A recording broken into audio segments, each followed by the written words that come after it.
విధంగా వారి కుటుంబానికి ప్రగాఢ సానుభూతిని తెలియజేసే విధంగా నేను సమావేశంలో పాల్పంచుకుంటున్నటువంటి కాంగ్రెస్ నాయకులు కార్యకర్తలు అందరినీ కూడా ఒక 2 నిమిషాలు మౌనం పాటించాలని చెప్పారు.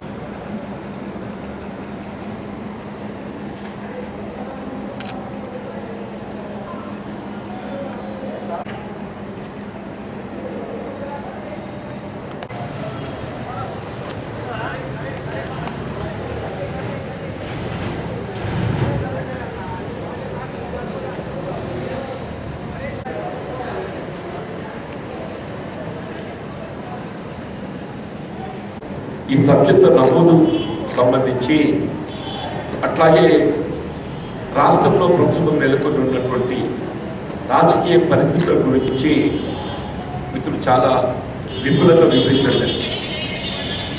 అంటే వాస్తవంగా ఈ డిజిటల్ సభ్యత్వ నమోదు అనేది సభ్యత్వ నమోదు పారదర్శకంగా కొనసాగాలనేటువంటి ఒక భావనతోని ఈ డిజిటల్ సభ్యత్వ నమోదు కార్యక్రమాన్ని కాంగ్రెస్ పార్టీ చేపట్టబడింది.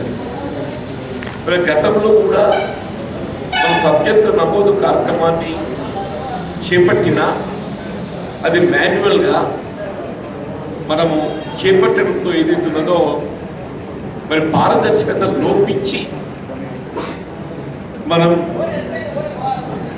అంటే వాస్తవంగా ఆశించిన మేరకు సభ్యత్వ నమోదు చేపట్టబడకపోవడంతో కొంత పార్టీ పటిష్టతకు అది లోపభూయిష్టంగా కూడా మారిందని చెప్పాలి తప్పదని చెప్పండి. ప్రస్తుతం జాతీయ స్థాయిలో కాంగ్రెస్ పార్టీ బలోపేతానికి ఇవాళ కాంగ్రెస్ పార్టీ కార్యకర్తల ఇన్వాల్వ్మెంట్ వారి యొక్క సమన్వయంతో సభ్యత్వ కార్యక్రమం పారదర్శకంగా సభ్యుని అనుమతితో చేపట్టబడే విధంగా ఈ డిజిటల్ సభ్యత్వాన్ని మరి మనం చేపట్టబడుతుందని చెప్పండి. ఇవాళ కాంగ్రెస్ పార్టీలో చేరబోయేటువంటి ఒక సభ్యుడు ఆయన అనుమతి ఇస్తేనే కానీ మనం సభ్యునికి చేర్చలేమని చెప్పండి. మనం ఎవరంటే వారిని చేర్చుకునేటువంటి అవకాశం లేదు. సభ్యుడు కాన్సెప్ట్ అంటే ఆయన ఒప్పందం, ఆయన స్వయంగా ఇప్పుడే మన మండల కాంగ్రెస్ అధ్యక్షులు ఎవరికైతే బూత్ ఏజెంట్లకు అనుమతి ఇవ్వడం జరుగుతుందో వారు ఆ సభ్యుని ఫోటో తీయాల్సి వస్తుంది. ఆ సభ్యుని ఫోటో చిత్రీకరించబడ్డ తదుపరి మాత్రమే ఆయన సభ్యత్వ నమోదు అనేది కన్ఫర్మ్ అవుతుంది. సభ్యుని ఫోటో లేకుంటే ఏదైతే ఉందో సభ్యత్వం నమోదు అయ్యేటువంటి అవకాశం లేదు అని చెప్పండి.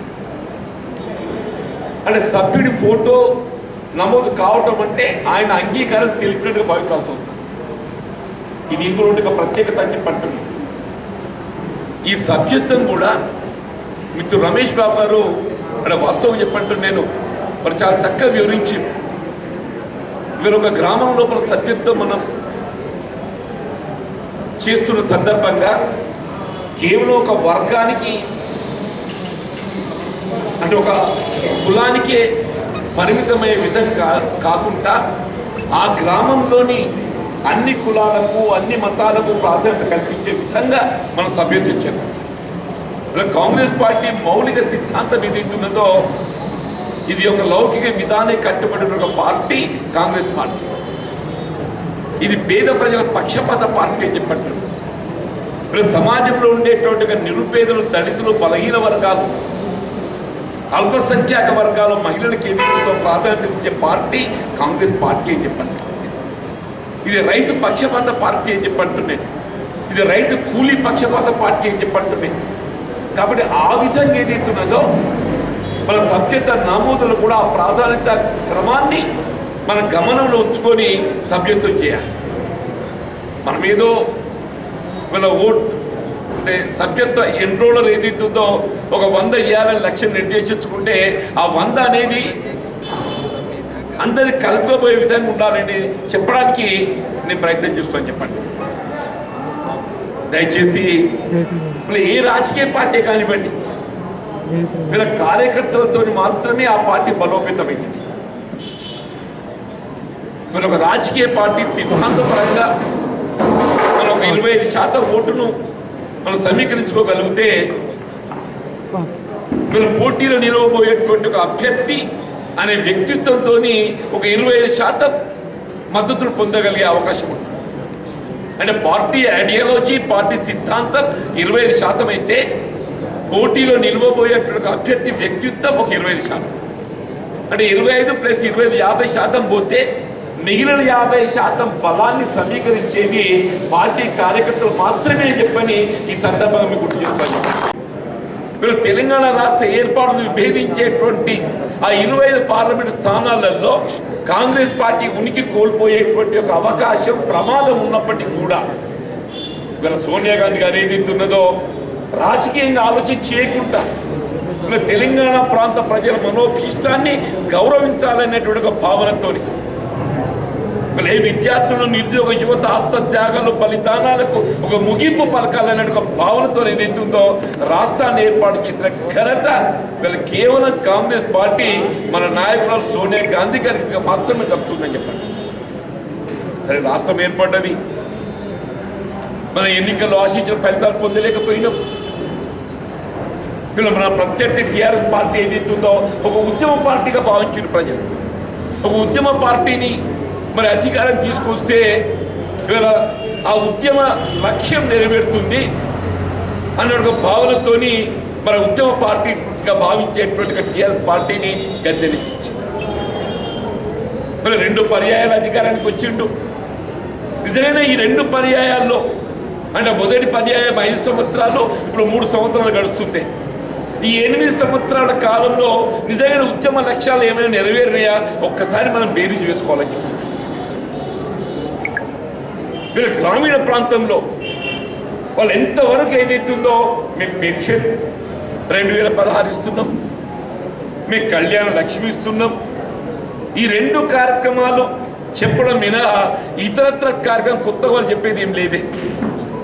వాస్తవం చెప్పంటారు, మనం కూడా భయపడేది ఏదైతున్నదో మరి 2016 ఇస్తుండ్రు, మరి పెన్షన్కి ఏదైతే మొగ్గుతున్నారని చెప్పని ఒక విధమైనటువంటి ఒక భావంతో మనం ఉన్నాం. కానీ ఏదైతుందో ఈ పెన్షన్ అనేది ఇది టీఆర్ఎస్ పార్టీ యొక్క ఆలోచన విధానానికి మాత్రమే పరిమితమైన అంశం కాదు. పెన్షన్ అనేది ఏదైతుందో రాష్ట్ర ప్రభుత్వ ఆర్థిక వనరులకు అనుగుణంగా నిర్ణయం తీసుకోవడం జరుగుతుంది. రాష్ట్ర ప్రభుత్వ ఆర్థిక వనరులకు అనుగుణంగా నిర్ణయం తీసుకోవడం జరుగుతుంది. మన తెలంగాణ రాష్ట్రం ఏర్పడ్డ నాడు ఏదైతుందో ఇది ఒక ధనిక రాష్ట్రంగా, మిగులు రాష్ట్రంగా ఏదైతుందో మనకు ఆర్థిక వనరులు సమకూర్చబడ్డాయని చెప్పండి. ఈ ఉమ్మడి రాష్ట్రంలో హైదరాబాద్ రాజధాని ఆర్థిక వనరుల సమకూర్పు లోపల ఏదైతుందో ప్రాధాన్యత సంతరించుకుందని చెప్పి భావించడం జరిగిందో ఆ హైదరాబాద్ నగరం ఇవాళ తెలంగాణ సొత్తు అని చెప్పి ఆ పిఆర్సీ కమిటీ బిస్వాల్ స్వయంగా తెలంగాణ రాష్ట్ర ప్రభుత్వం వేసిందే. ఒక రిటైర్డ్ ఐఏఎస్ ఆఫీసర్, అనుభవం ఉన్నటువంటి ఉన్నత ఐఏఎస్ ఆఫీసర్ ఆయన రిపోర్ట్ ఇచ్చిన డిసెంబర్ 31, 2020 డిసెంబర్ 31, 2020కి బిస్వాల్ కమిటీ రిపోర్ట్ ఇచ్చింది. తెలంగాణ రాష్ట్రంలో 191,000 ఉద్యోగాలు ఖాళీలు ఉన్నాయి చెప్పారు. ఇలా బిస్వాల్ కమిటీ రిపోర్ట్ ఇచ్చి 11 మాసాలు గడిచిపోయిందే. ఇంతవరకు ఒక్క నోటిఫికేషన్ ఇచ్చినారే, ఒక్క నోటిఫికేషన్ ఇచ్చినా అని చెప్పి అంటాను నేను. అంటే నిజంగా నిరుద్యోగ యువత అని ఉద్యోగ అవకాశం కల్పించవు. ఇప్పుడు నేను నిరుద్యోగ వృత్తి ఇస్తున్నా చెప్పంటే 3 ఏళ్ళ ఆ నిరుద్యోగ వృత్తి లేదు. 4లో ఇదే వైఎస్ రాజశేఖర్ గారు స్వర్గస్థులు 2004లో ఉమ్మడి రాష్ట్రంలో కాంగ్రెస్ పార్టీ ప్రభుత్వం అధికారం రావడంతోనే ఏ మెట్ట ప్రాంతం, ఏ ఎగువ ప్రాంతం, ఇవాళ ఏ తెలంగాణ ప్రాంతం అత్యధికంగా విద్యుత్ మోటార్లపై ఆధారపడి వ్యవసాయం చేస్తుందో ఆ తెలంగాణ ప్రాంతానికి ఉచితంగా విద్యుత్తును అందింపజేసి ఇవాళ వారు రైతుకు అండగా నిలుస్తూ చెప్పి ఎన్నికలు పేర్కొంటే ఇలా వైఎస్ రాజశేఖర్ గారు లాల్ బహదూర్ స్టేడియంలో వారి ప్రమాణ స్వీకారం చేస్తున్న సందర్భంగా వారు చేసిన మొట్టమొదటి సంతకం ఏదైతుందో ఉచిత విద్యుత్తుకు సంతకం చేసింది. చూస్తే ఇలా ఈడేదో ఆందోళన కొట్టాడుతున్నాడు, ఆడేదో ఇందోళన కొట్టాడుతున్నాడు. నాకు ఎవడెవరితో కొట్టాడుతున్నా నాకు అర్థమైంది. నేను అడుగుతున్న కేసీఆర్ని, నువ్వు నిజంగానే కేంద్రంతో విభేదించినట్టయితే, నువ్వు నిజంగా మోడీతో విభేదించినట్టయితే, నువ్వు నిజంగా భారత ప్రభుత్వంతో విభేదించినట్టయితే, నువ్వు ముందుగా ఏదైతుందో కనీస మద్దతు ధర చట్టాన్ని నువ్వు అమలు చెయ్యు. నువ్వు స్వయంగా ఎంతవరకైతే కనీస మద్దతు ధర రైతాంగాన్ని కల్పించలేవో, నువ్వు కేంద్రం ఏదైతుందో మీరిద్దరు కలిసి ఆడుతున్నటువంటి డ్రామా అని మాత్రం చెప్పక తప్పదని చెప్పాలి. అంటే కనీస మద్దతు ధర అంటే అయితే మనం మీరు ఒకటి గమనించాలి. ఏంది ఈ కనీస మద్దతు ధర ఏంటి అని? దేశంలో ఏ పరిశ్రమ ఎవరు ఉత్పత్తి చేసినా ఈ కనీస మద్దతు ధర చట్టం అనేది లేదు. ఉత్పత్తిదారుడు ఏదైతున్నదో ఆయన ఉత్పత్తి చేసే సరుకును ఆయన ఇష్టమైన ధరకు ఇస్తూ ఉన్నానికి అమ్ముకోవచ్చునండి.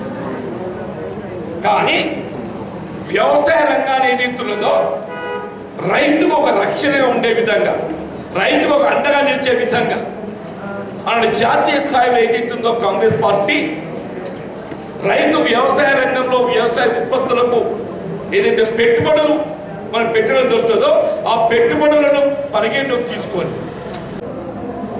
ఆఖరి మామూలు బతినాడు పోయే 3 కిలోలు చొక్కపో అని చెప్పండి. వీడు 3 చొక్కాన్ని కూడా నాకు 5 కావాలంటున్నాడు. ఇక ఎవరు చెప్పాలని? బాబు రైతు అమాయకుడు. వాడు కళ్ళంకాడ పట్టుంటే వాడు ఏ సైన్ చూసి వెళ్ళి చేస్తాడే, కళ్ళంకాడ పట్టుంటే ఏ సైన్ చూసి కూడా చేస్తాడే. సోయు ఒక్కొక్క టీఆర్ఎస్ నాయకునికి నువ్వు ఇందిరా పార్క్ దగ్గర ధర్నా చేసినావు. ఇక్కడ ఏదైతే మొత్తం తెలంగాణ రాష్ట్రంలో రైతు కళ్ళంగడ పడిగాపులు రాస్తుంటే ఆ రైతుకు అండగా నిలిచి ధాన్యాన్ని కొనిపించే బాధ్యత నీకు లేదని పడుతున్నాను.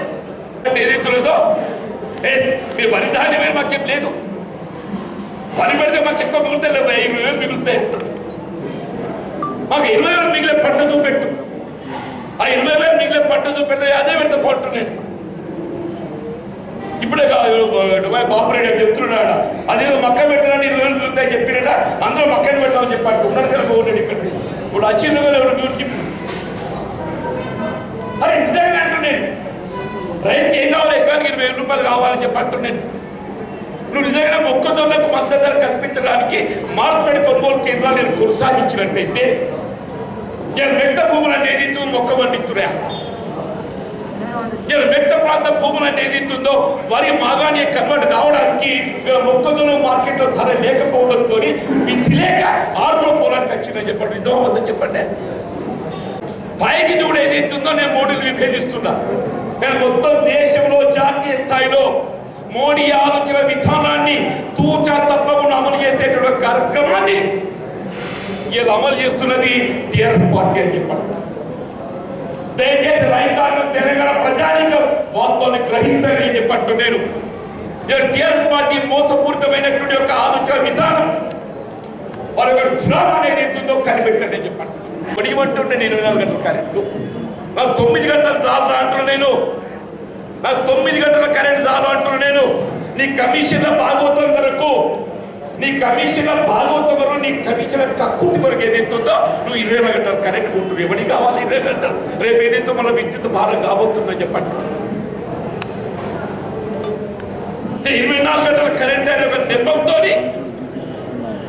మనల్ని అడ్డుగా పెట్టుకొని ఇలా సామాన్య ప్రజానిక గృహస్థులపై ఏదైతుందో విద్యుత్ భారం వేయబోతున్నాడు. నేను అంటున్నా ఈనాడు ఈ సందర్భంగా మాకు 24 గంటలు కాదు 9 గంటలు ఇవ్వండి చాలు, కానీ విద్యుత్ బిల్లులు పెంచితే మాత్రం ఖరాఖరి నీ సంగతి చేసుకోవాలి చెప్పండి. నిజమాబద్ధమే? చాలా 9 గంటలు చాలా చెప్పండి, చెప్పండి. 9 గంటలు చాలంటే చేతులు ఎత్తండి. మద్దతు ధర కావాలి. నీ కమిషన్ల కక్కుర్తితో ఏదైతున్నదో రైతులు అడ్డుగా పెట్టుకొని రేపు గృహ వినియోగదారులపై ఏదైతుందో నువ్వు విద్యుత్ ఛార్జీల భారం అప్పబోతుందని చెప్పంటున్నా.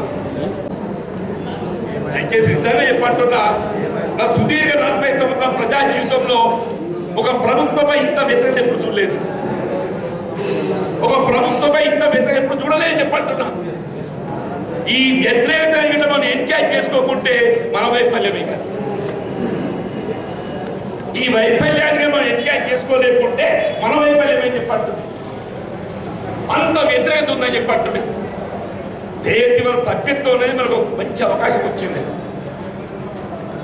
ప్రతి పౌరుణ్ణి గుండె తట్టి లేపడానికి ఏదైతుందో మనకు అవకాశం వచ్చింది. నేను మీతో ఉంటా, నేనేదో ఉపన్యాసం నుంచి బయటపడ్డాడు కాదు ఆయన అని చెప్పాను. అందరం మరి కలిసికట్టుగా ప్రయాణించాలని చెప్పి కోరుతూ ఇవాళ జగిత్యాల నియోజకవర్గానికి జగిత్యాల మండలం ఆయుపడింది.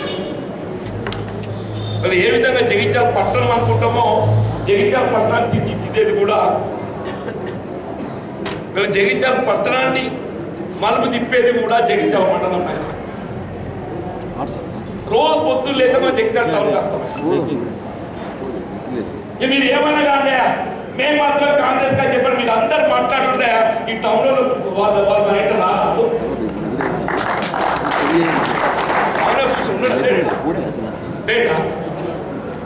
కార్యక్రమాన్ని నిర్వహించేసినటువంటి ఒక మిత్రుడు రాజేందర్ గారు, నందన్న, మా గంగాధర్, వారికి సహకరించినటువంటి ఒక ఇతర కాంగ్రెస్ గ్రామాల నుండి తరలించినటువంటి యొక్క మా కార్యకర్తలు, ప్రజాప్రతినిధులు, సర్పంచులు, మండల ప్రాదేశిక నియోజకవర్గ సభ్యులు, ప్రస్తుతం ఏ హోదా లేకున్నా కానీ ఇవాళ అన్ని హోదాల కంటే ఇలా కాంగ్రెస్ గుర్తింపే మా గొప్ప హోదాగా భావించేటువంటి నాయకులు చాలా మంది ఉన్నారు.